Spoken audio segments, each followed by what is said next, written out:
some little girls want to be, while some little boys want to be,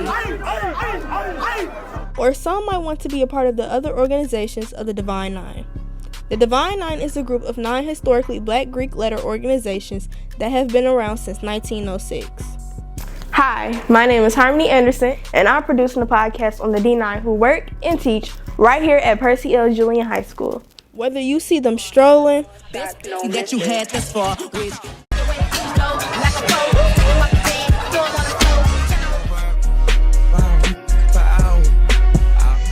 last one laughing. Here kitty kitty, here kitty kitty, here kitty, here kitty kitty, here kitty kitty.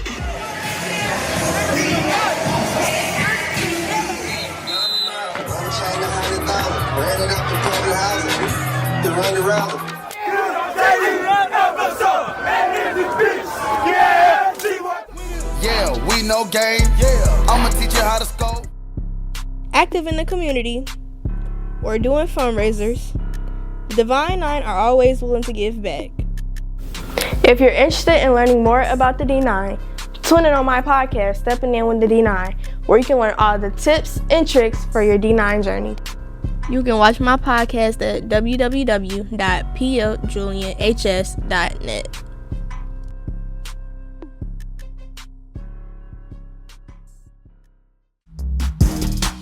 What's up, guys? My name is Harmonee, and you're watching Stepping In with the D9, where we talk to your very own D9 who works and teaches right here at Percy L. Julian High School. In today's episode, I have Mr. Fisher with me, where he will talk about his journey going into a Black fraternity. First off, thank you, Mr. Fisher, for being on my podcast today. No problem, Harmonee. No problem. Listen, I'm happy for the invite. Wouldn't rather be anywhere else but here. Okay, so first question. Can you tell the audience what fraternity you're in and give a little background on what it is? Okay. My fraternity is called Phi Nu Pi. You guys might know it as Kappa Alpha Psi Fraternity Incorporated. According to Google, founded in 1911. We got a little deeper history, but you'd have to be in the bond to know a little bit about that. But yeah, one of the best decisions I've ever made in my life. Happy to be here. Happy to be represent brothers in the bond. Yo, yo. So, why is that the best decision that you ever made? I'd say the quickest answer that comes to my mind is the friends that became brothers, that became family, and the experiences that took us, having people to rely on, and being able to have people rely on you. It gives you a sense of purpose during a time of, I think, our lives in those late teens, 18, 19, 20, where we're looking for a reason. We're looking for something to dedicate ourselves to, a mission, a passion. And the fraternities and sororities, I say, they are a great tool, a great resource for the exposure into the different worlds and realms of possibilities that are out there. I've done everything from community service step shows to cook-offs to obviously through parties. I've gotten a chance to work the door, sell products. These experiences were kind of the gateway to my teaching, but we'll talk about that a little later. Go ahead. So what does the community service look like? So on the outside looking in, or I'll say from the lens of when you're first going through it, it seems like, oh man, we're the youngest in the frat, so we're the ones that got to wake up early to go do this. Oh, man, we got to go see a bunch of middle schoolers.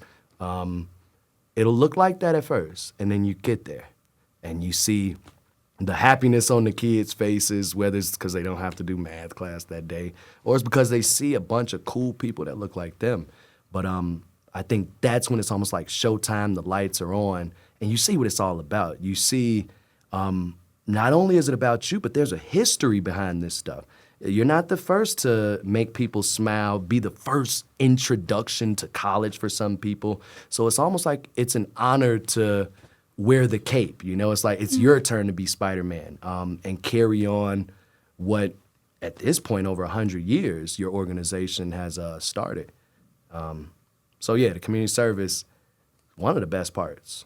Absolutely. So are you currently in an active chapter right now? Epsilon Mu, founded in 1966. Absolutely, we are active. We are on the yard. There was a probate, I think about a week ago. So, yo to the new boys in the bond. Can't wait to see you, even though I guess I already seen you. If my brother's seen you, then I've seen you, and the love is there. So with the probates, I know like it's a long journey. So what were you feeling when you finally pledged? I'm going to say when I crossed, I think that's what you're saying. Like once it was official and I could, I don't know, I could wear these colors with pride and I had the knowledge to go with it. I was going to say like a relief, but if I were to be honest, it was almost like it's the metaphor of Superman versus the other superheroes. So Batman is like the costume. Bruce Wayne is the person. Peter Parker is the person, and Spider-Man is the costume. But Superman is different. Superman is the real person, and Clark Kent is the alter ego. So it felt almost as if I was already a Cap. I was already a noob. Like, that was meant to happen. And this was just the unveiling. This was the taking off of, who I may have thought I was, but no, the real me came out. It's almost like, who would you be if you had $1 million? Like, you didn't have the average problems that most people have. That's when you get to kind of see the real you, right? Or at least some people believe that. So that's what was cool. It was like, who am I when I have an army behind me? Like, if I want to start something, I have brothers that are willing to do it. When you're all capable, what do you accomplish? So that's what it was like. It was like, no more excuses. Like, you got the brothers, you got the bond, you got the resources. Well, now what you gonna do? So to wrap it up, I'll say it was the first time where worries are cast aside and you get to make it happen. Okay, so going into college and as a freshman and seeing all the fraternities, was it something like you knew that you wanted to do from day one? Good question. So I love telling this story, and I'll keep it quick. Kappas were the ones I hated the least as a freshman. That's it. I hated them all. Because you come in, you're just leaving high school where you were the top dogs. You spent 4 years matriculating in a place where you become, you running it. You're in with the in crowd, hopefully. And then you go somewhere where you are at the bottom of the totem pole again. And okay, you have to peep the surroundings. Is everybody at the, no. It's almost like, okay, there's levels. You got this club, you got the athletes. But I went to an HBCU, Florida Memorial University, the Florida Memorial University. And I'll say you see the hierarchy really quick. You see who kind of runs the social scene. You see who's doing the work. You see who's keeping the campus alive, who's cleaning up. Because I always tell my students, college is like where you go to school, but at 3:15, the teachers leave instead of the students. And at that point, it's a society built upon you guys. So how clean it is built upon you, how clean the bathrooms are. If it's fun that weekend or if it's boring and you guys have to go to another campus, that's on you guys. So it was cool to see the hierarchy and who was really making things run in this place where everything's run by people our age. And man, it was the fraternities and sororities. So as a freshman, seeing this new hierarchy is the word I'll continue to use. Seeing this hierarchy, I seen who was at the top. You had some fraternities or sororities who have the numbers, so it's just a lot of people wearing that special shirt. You have some that have less quantity and more quality. Maybe the prettiest girl on campus is in one sorority, or, oh man, that dude is gonna be a millionaire, like we can tell already. He might be in a certain fraternity. You see the future heavy hitters of your generation, you see most of them belong to an organization. And it's not just the longer you're there, you see it's not the organization that necessarily gifts that to them. It's what they bring to the organization. That's what makes that group, become awesome or become something else. Sorry. No offense to the Sigmas, like none at all. I support them. But I say that to say, yeah, the Kappas were the ones that on my campus I hated the least. And there are some reasons behind that. We didn't get allowed into a barbecue freshman year by the Sigmas. So since then, I've pledged to make sure Kappa is always better than Phi Beta Sigma because you got to feed the freshies, right? So yeah, no, I say that to say, as a freshman, you get to see the beauties of campus and learning and who really runs things. And in most campuses, it's the nukes. Yeah, I be going to a lot of college tours and seeing all the step shows. Yeah. They definitely be doing their thing. Yeah, the step shows are a cool part of it. It's like you get your chance to, carry on traditions, African rhythms and beats, and the entertainment factor. It's like you get to be a celebrity, a superstar on the stage, lights out, cameras flashing, for that event. And I think everybody needs a taste of that, whether you're super shy, whether you want to be the main person. You need a taste of it to see, like, what that's like.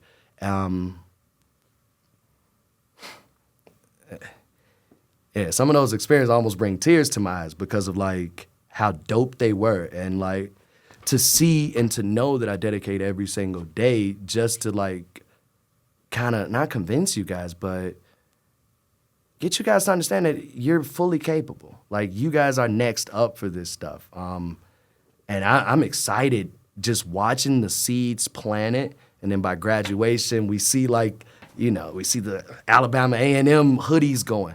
And it's a process. Like, a lot of people know my famous quote, like, I don't like freshies. But there's a reason, because I think my job is to turn you from a freshie to a senior. I'm not supposed to like you here. I'm supposed to correct you, and by the time you matriculate, you become a college freshie. That's my goal. That's why I do this, and it's because of the awesome experience that Kappa Alpha Psi provided me. So with my generation, I see a lot of kids talking about, oh, they want to join this sorority or they want to join that fraternity. Yeah. Can you tell them, like, why it's okay? Why is it important to keep it discreet? Because I know discretion is, like, a huge thing when it comes to joining a Greek organization. I'll say the discretion is super important. I don't want to say it's a surprise, but it's almost like it's disrespectful to the organization for you to assume that you have any entitlement to it. There are certain things you don't know about yet. There are members you don't know. So to say and vocalize that you want to do that, forgive me for using the word ignorance, but it shows a lack of experience because you haven't researched these things. You don't know their greatest accomplishments. You don't know their greatest failures. So that's where I'll say the discretion comes in. It comes from one of my favorite books, The Four Agreements. Rule number 1 is be impeccable with your word. You may think you want to do it now, but you haven't even been to that campus yet that you're going to eventually go to.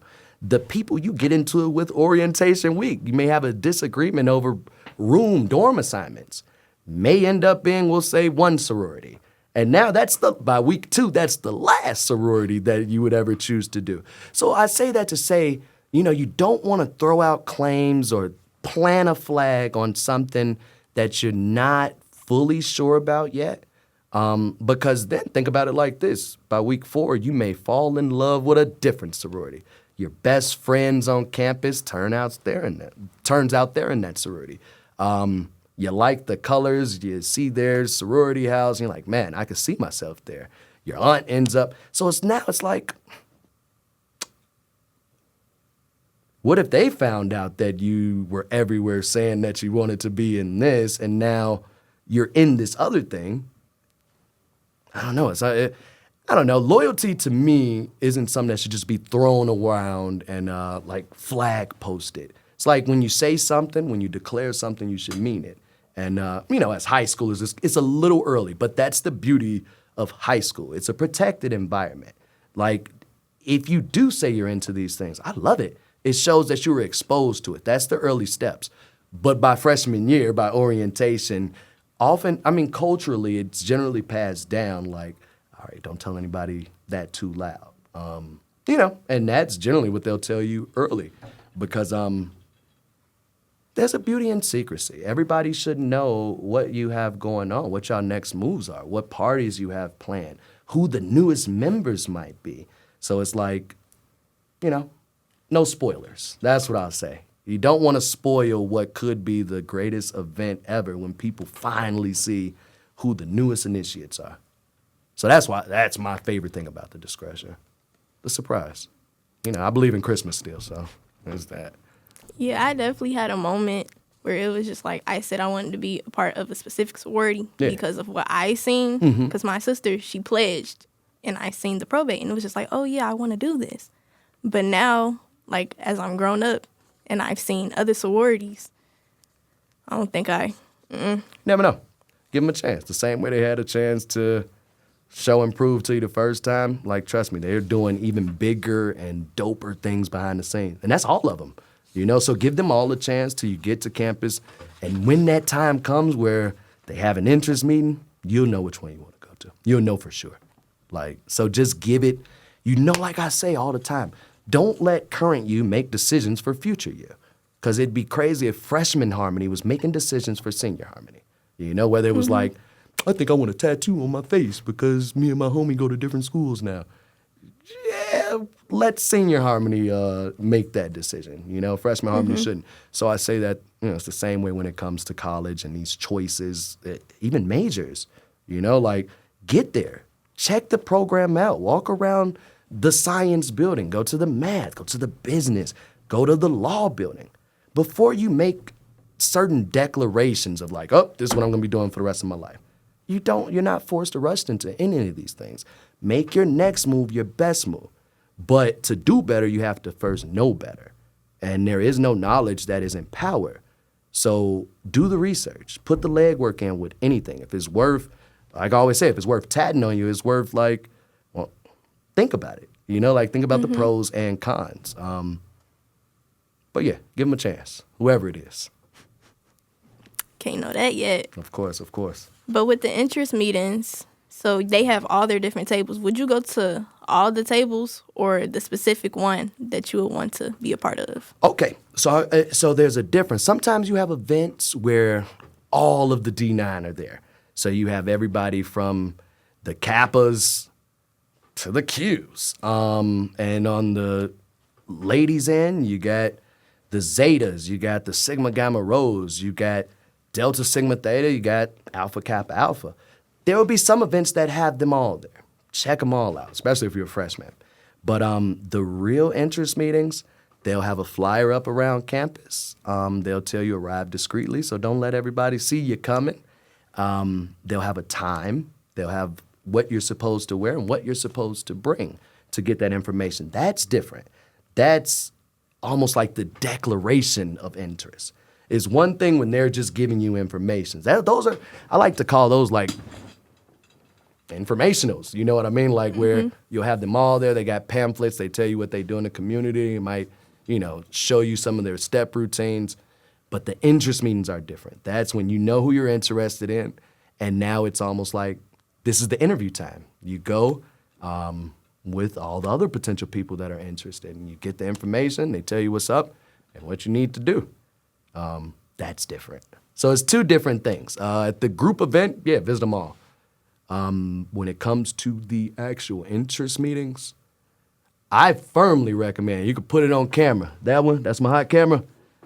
Go to only one.